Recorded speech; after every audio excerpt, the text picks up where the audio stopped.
Hi everyone, welcome to our channel. నేను మీ శ్యామ్లీ. ఈరోజు మన ఛానల్లో క్యారమెల్ బ్రెడ్ పుడ్డింగ్ ఎలా ప్రిపేర్ చేసుకోవాలో చూసేద్దాం. ఫస్ట్ స్టవ్ ఆన్ చేసుకొని దాని మీద ఒక గిన్నె పెట్టుకొని అందులో ఒక బౌల్ షుగర్ వేసుకోవాలి. అలా వేసుకున్నాక దాన్ని బాగా కలుపుకోవాలి. అది మంచి థిక్ టెక్స్చర్కి వచ్చే వరకు బాగా కలుపుకోవాలి.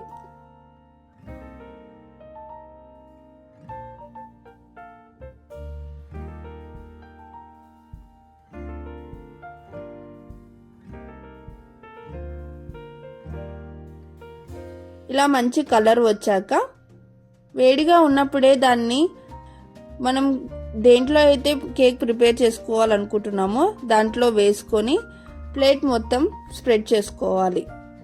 అలా స్ప్రెడ్ చేసుకున్న ప్లేట్ని పక్కకు పెట్టుకొని తర్వాత నేను ఇక్కడ ఒక 4 to 5 బ్రెడ్స్ తీసుకొని వాటిని కట్ చేసుకొని ఒక గిన్నెలో వేసుకొని అందులో 2 eggs వేసుకొని తర్వాత కొద్దిగా షుగర్ వేసుకోవాలి. మీకు ఎక్కువ తీయగా కావాలి అనుకుంటే మీరు ఎక్కువ షుగర్ వేసుకోవచ్చు, లేదా కొద్దిగా షుగర్ యాడ్ చేసుకుంటే సరిపోతుంది.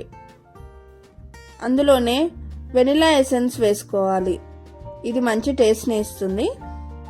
తర్వాత ఒక బౌల్ మిల్క్ వేసుకొని దాన్ని మంచిగా మిక్సీ చేసుకోవాలి.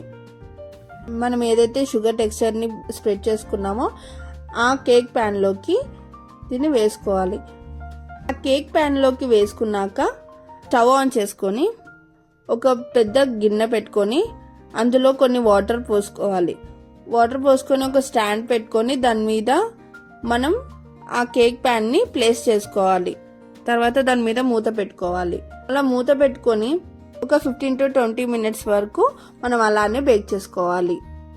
స్టవ్ ఆఫ్ చేసుకొని దాన్ని మెల్లగా బయటికి తీసి వేడిగా ఉన్నప్పుడే దాన్ని ఇలా నైఫ్తోని రౌండ్గా కట్ చేసుకొని ఇలా ఒక ప్లేట్లోకి తీసుకోవాలి.